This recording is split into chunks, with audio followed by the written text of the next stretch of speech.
of Reverend Dr. Thomas Scott. I want you to share your positive experiences and reminisce about those experiences. So you gonna make that a part of this? I think we're gonna, how am I gonna do that? I don't wanna say that right now. It can be. The way that I'm filming on dual track.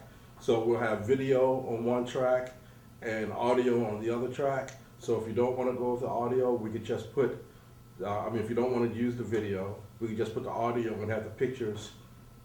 Or you can have the video of them with the pictures behind them and the audio. So the option is there to do, with your presence, I'll put it that way, or without your presence. So we can actually have them and then the pictures of them marching and. Yeah, you can have all that behind it. That's the whole purpose of the green screen. Cool. But you got all that other stuff, but you can splice in, right? Like the pictures and the marching and. Right. So I want you to talk about it, from the time that you got on the committee, how you were selected, what your roles were back then, what was your position? Are you gonna start back when pastor come to the church, or are you gonna start when we start building the church? I want you to start when, whose idea was it to build a church? Who?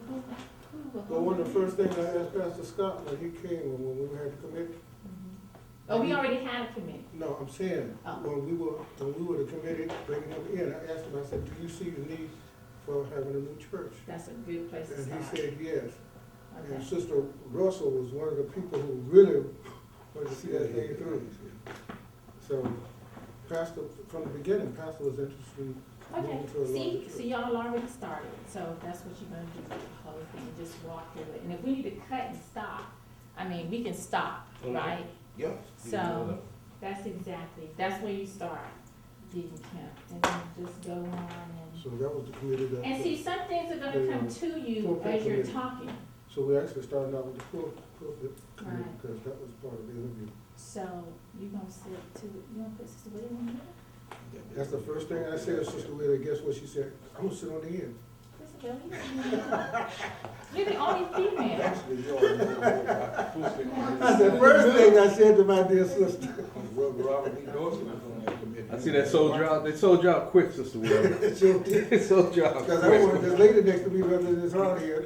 Yeah, that makes good sense. It does Okay. make good sense. Can you get up? That I can do. Oh, that's good. That's a good. Oh, so that's the purpose of the green screen. Yep.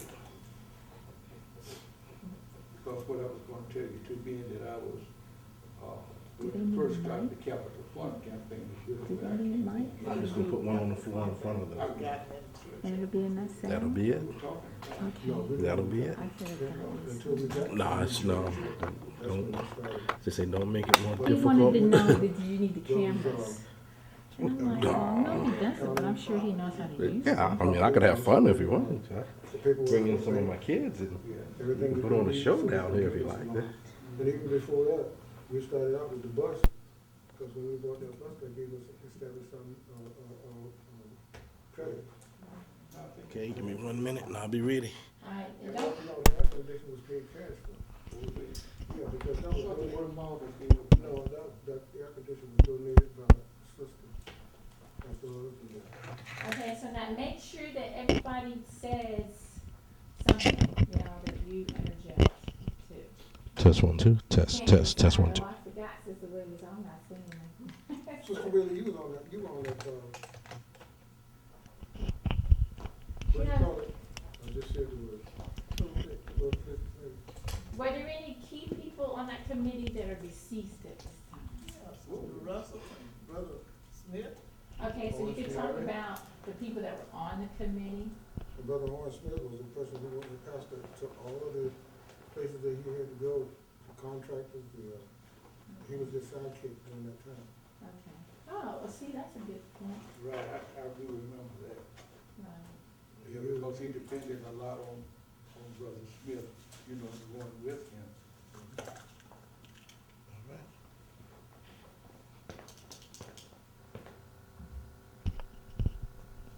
And if I hear something, and then we wanna stop, and I want you to talk about that more, then we'll just stop. What do I need to say, Wes? Just stop? And once I start rolling, yeah, you can say stop. That'll give you a place to cue, but I don't even stop my mic or anything like that. Okay. You gonna be standing up or sitting down? Wes? For me? Mm-hmm. You No, gonna I'll stand stand, up? I'll stand. Yeah, okay. So that's the only direction of my, Yes, sir. So this is the thing, Jackie, that you want us to key on, right? Like the root of the whole matter, Right.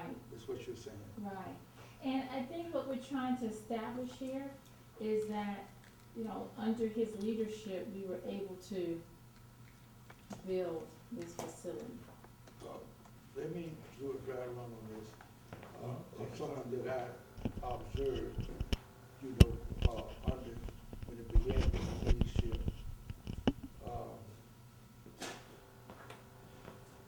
When I met him, coming, you know, when I came back to church during that time, it was in 1981, that I saw, you know, that portion in him, the way he was a born leader.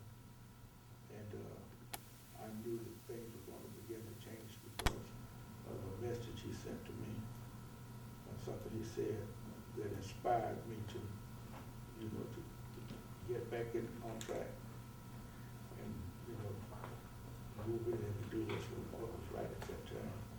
brother, are you gonna be able to pick up on when we talking that low? No, I want to. Yeah, he gonna pick it up a little bit, but I have you. Okay. Go ahead, speak at your normal rate. Keep going. Was it far? You get far? Yes, I was, you know, wanted to reminisce about some things that happened prior to us building the church, when Pastor Scott sent some words to me.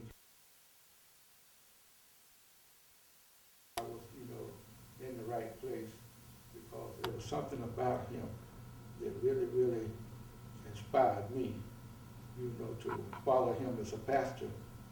And I know I didn't go wrong by what it was that was there, because he had that enthusiasm. He had that portion of daring to want to move forward into the unknown.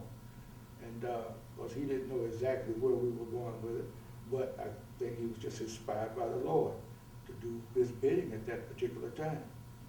And I was willing to follow. Okay, all right, so. Before we do one thing, and then we'll be ready to start. Now, everything can't be positive. You know, I'm sure there's times where you had to sit him down and talk to him as a young person, or as a, you know, as from wisdom to not as much wisdom. Those kind of things need to come out too. Not a bunch of them, but, you The know. growth, show growth. The growth, right, you wanna show growth, where as he grew because of, you know, some of the things that you all sat him down and told him. So this is just, you know, relax. Easy for me to say, I'm sitting over here. Okay, you ready, Wes? I'm ready. Okay, Deacon, you're gonna start with that first. The first time I met Pastor Scott was in an interview when we asked him to come to our church for an interview. And in that interview, one of the things that stood out in my mind is the question was asked, are you interested in building a new church? And he said that he would be interested in doing that in the future.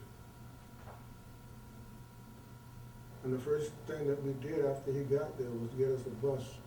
And we had a lot of controversy about that bus because there were people who felt like that we didn't need to be in debt. And yet we got that bus and that established our credit. So when we got ready to get put in for a church, we had credit established. And I think that was one of the things that really helped us through his leadership. Anybody else talking? Sorry. Go ahead, we still rolling. Yeah, I remember about the bus also, and that was one of the good things that happened because you always have a reason to be able to help people to come and go and do different things. So I thought that was a positive thing, but I also thought one of the things about him was like he'd like to do everything now.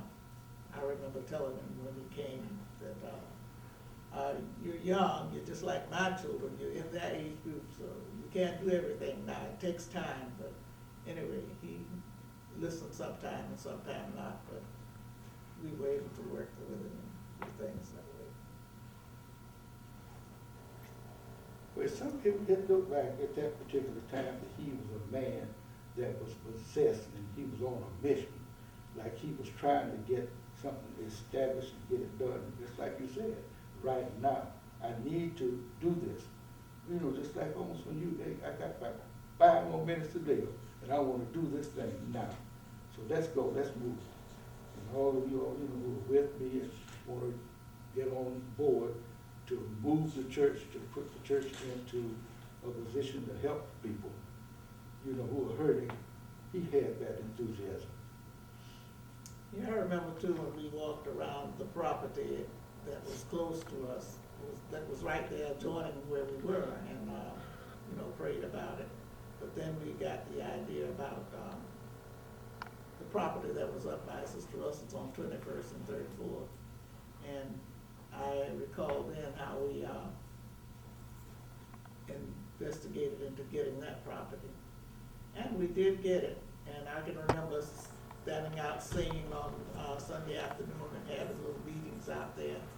And my daughter Sabrina, she used to lead us in song and all that, and different things. And it was just amazing, and we were enthused about we were going to be getting to a new church and all that. So he encouraged us to, we weren't used to debt, like Brother Kemp said earlier, and we just told us that that's one of the things that we have to do. So we, being the older ones, knowing that you don't like a lot of debt, and we kind of balked on that a little bit, but anyway, we went through it, got through it.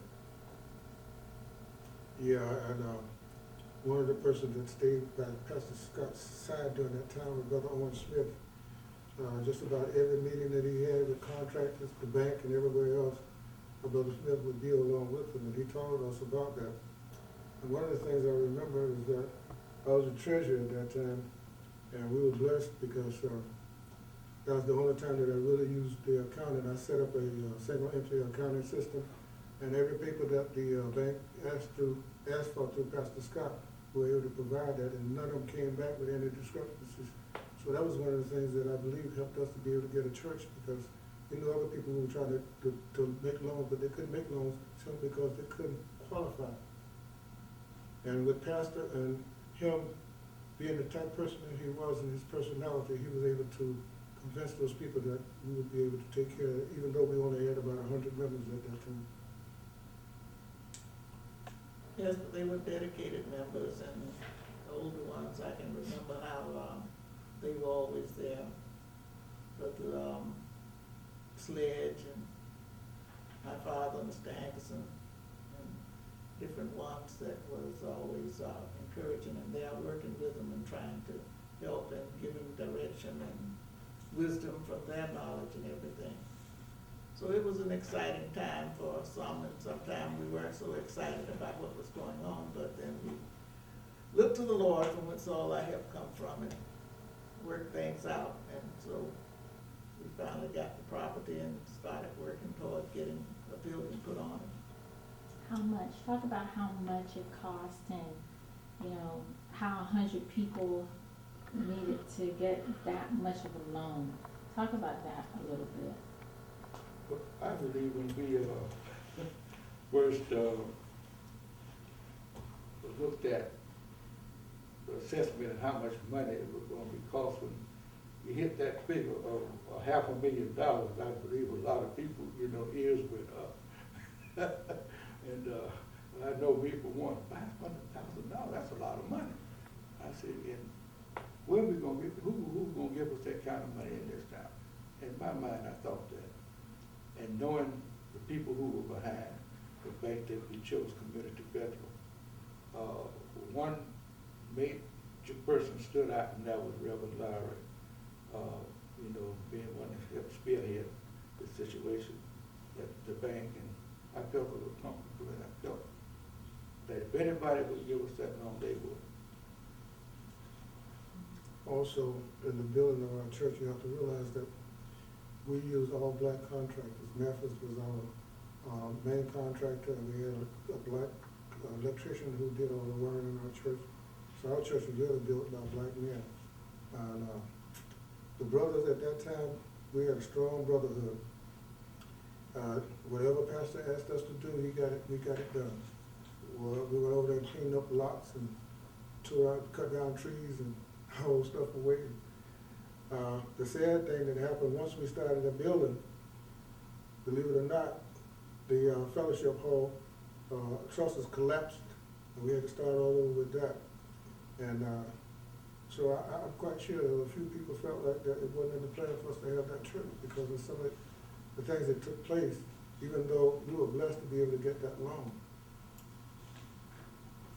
And then one thing I could say, what really also comes out, and it was a challenge to me, that I was down there just about every night, like a night watchman. I never night watched anything at night in my life.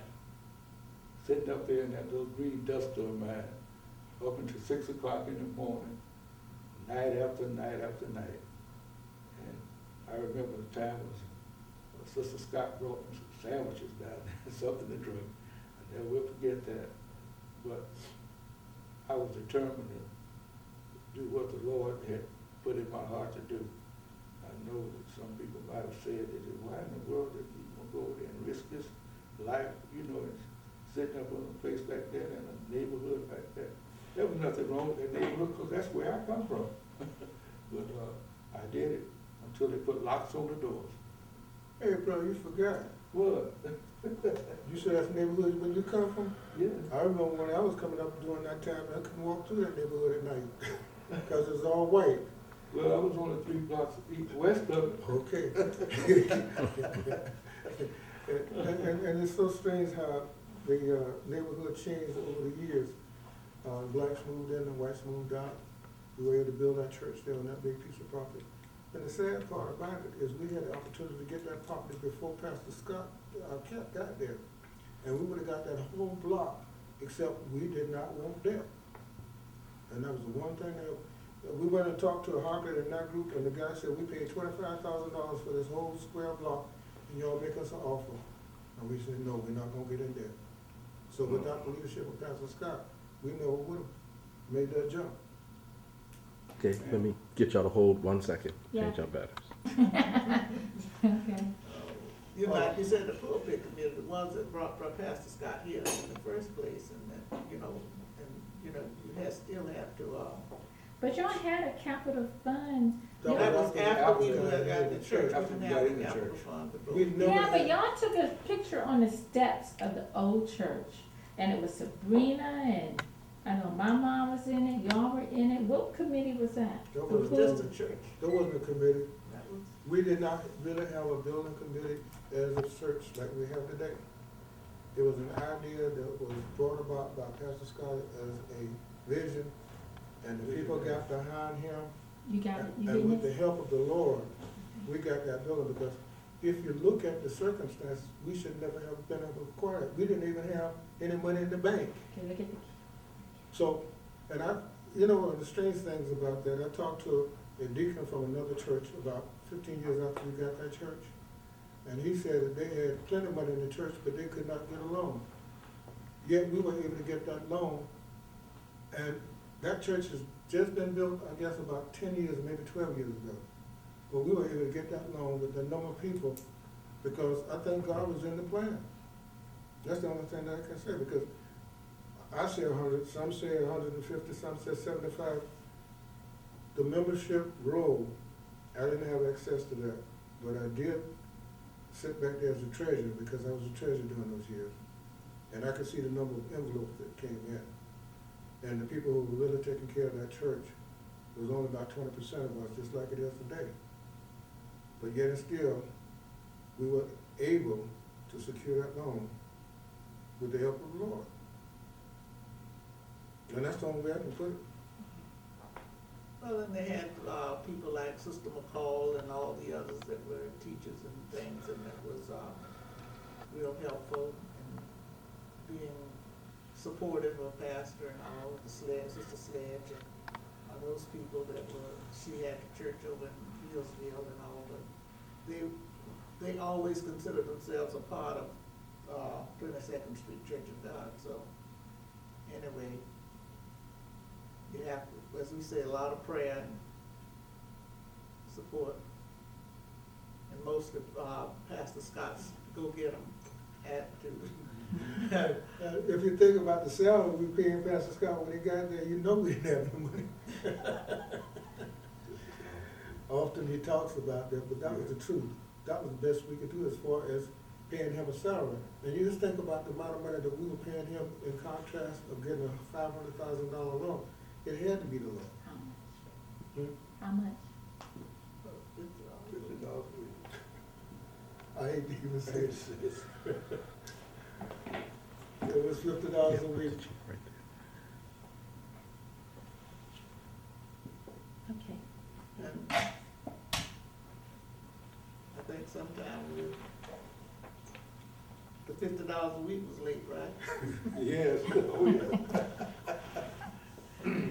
But anyway, God is able, he's a good God. Yeah, during that time, he had to take the job as a substitute teacher just to supplement his income Yes. and take care of his family. Even though he was living in the parsonage, and you couldn't call it a parsonage because it was a wreck. Yes. When he moved in there, although we call it a parsonage, the average person wouldn't want to take their family from a nice home and move into a place of that category. But he with his belief and faith, he came to Tampa with his son and his wife, and he moved into that little parsonage. Later on, we built a new parsonage for him, but I don't know whether you remember that wooden shack that we had there.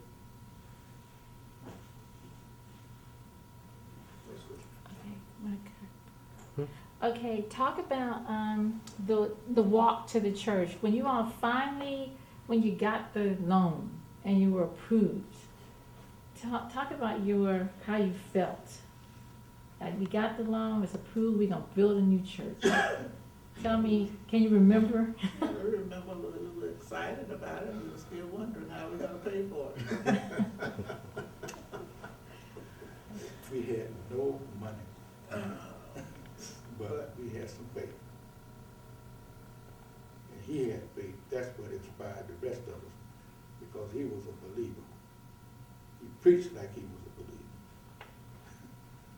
I remember he used to jump up and down in that little thing at 22nd Street, we thought everything was gonna fall. Well, we used to talk about the full boiler. Full boiler, yeah. But he kept jumping like that. Yes.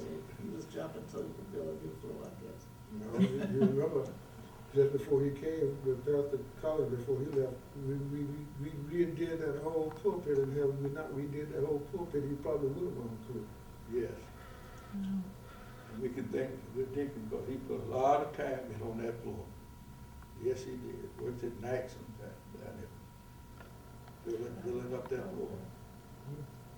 See, that's when y'all do that good Well, work that people don't know see, about. See, I don't recall that. She don't recall it because during that time, they used to come in from the fellowship hall and sneak into the choir, and I closed that off. I created a lot of enemies in that church. I closed that off so they couldn't come into the choir. I think I remember that.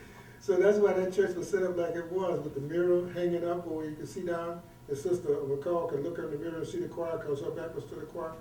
All of that was set up like that because we changed that whole pulpit around because of Pastor Collins. He got tired of people coming in there late and sneaking in the choir. And at the same time, when I was working on that, because when we tore up that floor, it was rock, Yes. putting new plywood down and everything. Oh, yes. So talk about the walk to the church. Where were you in the walk, and how did y'all organize that walk? Well, I recall that we had advertised that we were gonna be walking, and many people, a lot of people that wasn't even going to the church, because my sisters, she was going to a Methodist church, but they all came to walk that, and I remember our friend, Sister Floyd, that just passed a year ago, and they walked. They came and walked. They just came and walked because it was just an excitement about our church and it being what it was and that big and everything. And like you said, a few people that was pulled together and got it together at that particular time and all that and how things were going. So as he keeps saying, it's the hand of the Lord that continues to be with us and as we step out on faith to do these things. So we are just blessed people and we are just hoping to just keep the blessing going and flowing. The other thing that took place on his leadership was the newsletter that came out every week. So our people were well informed as to what was going on, what was going to take place. And that was a big help for our membership. Sister Kemp was the one who worked with the children and people that helped do that newsletter, right? It was all about faith and commitment, because I knew if we just looked and just depended on, well, the small things that we couldn't really believe in, we probably never would have done that. But it just took faith and commitment and just trust the Lord and just kept on going, walking into the unknown. Until next thing you know, we were there. We were marching up 21st Avenue. Even some of the children that are grown right now that were in that march, and we could have that video to show them. We could point them out when they were youngsters, you know. Now they're grown people. Some of them are married with children even. And that was an exciting situation. Really it was. Really. Also, we were blessed, the architect that we got, someone told Pastor about him and he inquired about it, and he came over and began to work with us, and he was a big help. Johnson. Yeah, he was a big help in helping us get the finance and everything else. Yes. He was the one who he was the overseer of the job to make sure everything was being done right. And because of his commitment to pastor and his working with us, I think that's part of the reason that we were able to get that loan and able to get that church built. How old were you all then? I was, I was in my 50s, I think, 30 years ago. 30 30 years ago. 30 years ago. I was 42. 57. 42 years old. That was 84 when we marched in. 30 years back, brother. 30 years back. All you gotta do is deduct 30 from 72, 73, 74. I had to be 40. No, you older than 40, because I'm 42 and you're older than me. There you go.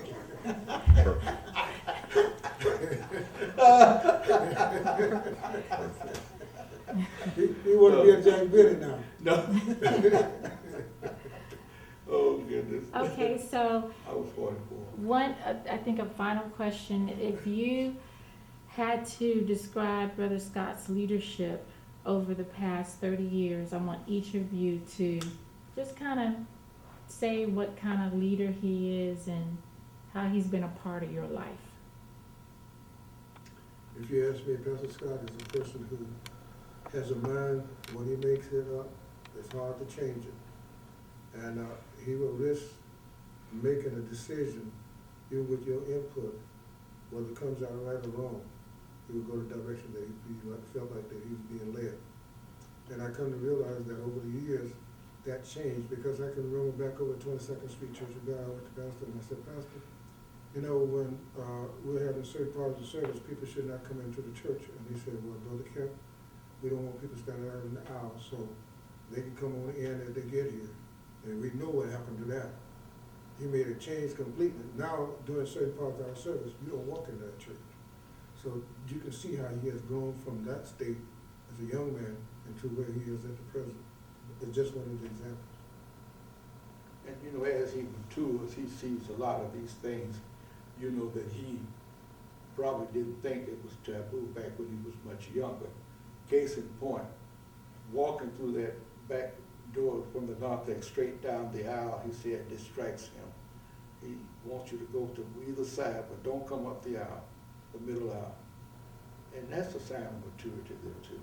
You know, that most pastors, if they're really pastors, they don't want you distracting them by coming directly toward them when you're trying to preach. We've seen quite a few changes in our church as far as service is concerned, as far as the program is concerned, and all of it was instrumental to him. When I think about the deacons that we have, when he came, we only had one deacon, that was Deacon Willie Dorsey. And through his leadership, we have a number of deacons now. Well, to me, he was always my son, because he was all at the age of my children when he came. And so I always told him he wanted everything now, and you can't always have everything now. And I always told him too that you have to listen to wisdom. And he told me that, yes, I listen. I said, yes, you listen, but then you turn around and do just what you want to do too.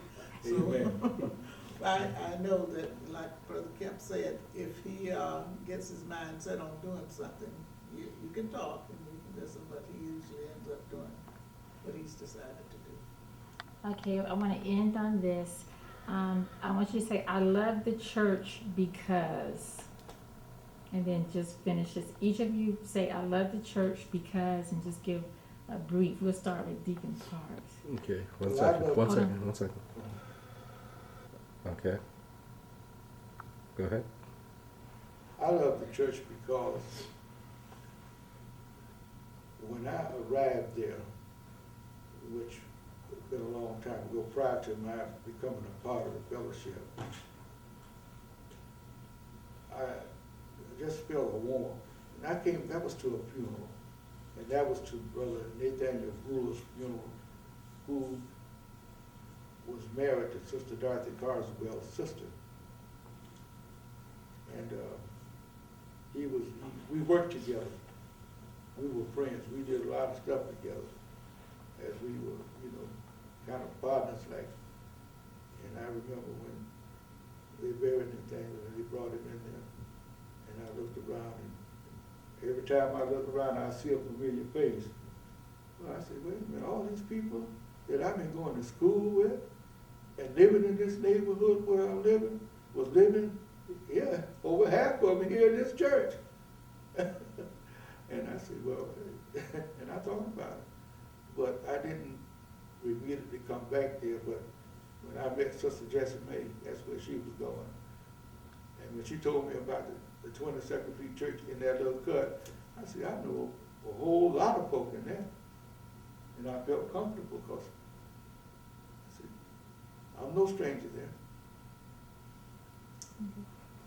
Well, I've been a part of the Church of God since my parents were, when I was a child, and so I've always, came here from Lakeland, and so 22nd Street Church wasn't far from where we lived, and we could walk, because at that time, that's what you did, walk or catch the bus. And so we didn't have automobiles, so anyway, it's been a part of my life, and I like the people there, and you get good teaching there, the word, preaching of the word, and that's the main thing. So that's why I left the church, and the many people that I have known all through the years and have been a part of through my lifetime makes me like, that's why I like the church, and that's why I stay in the church. I came to the church when I was 6 years old. My mother, Alton, is the same age as when we began coming to that church. And I went away off to school and then off to the Navy.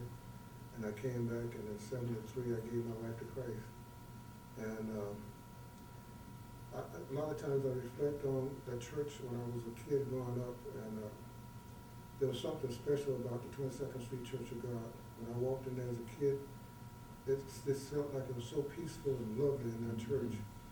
And down through the years, even though our church is a little bit more, how should I say, lively, with a lot of other things, and I think how we have moved from where we were. When I was a kid in that church, you didn't dare bring drums in that church. We used to walk by the church where they had the drums going on, and we used to call them Holy Rolls. And now our church has changed, where we have the instruments and we have the drums, and our service has changed. We are more in a contemporary church service than it was back in that day. And as a kid growing up in that church, one of the things I can always remember, my mother made sure that we put money in the church every Sunday. If we worked, we had to put, and that has been a part of my life down through the years. And, you say, why do I love that church? Because I believe that God placed me there, and He has let me be a service to His people and a child of His. Amen. Perfect. Okay. That was excellent hearing y'all stories. We need to do this more often. I don't I think you think- realize what you just created, but Yeah, we I really need don't. to, I think people need to hear, you know, because sometimes we forget. And we need to hear, you can I know. just tell them something? Yeah, yeah. I think, I'm sorry. Let me turn the tape off. okay, I think about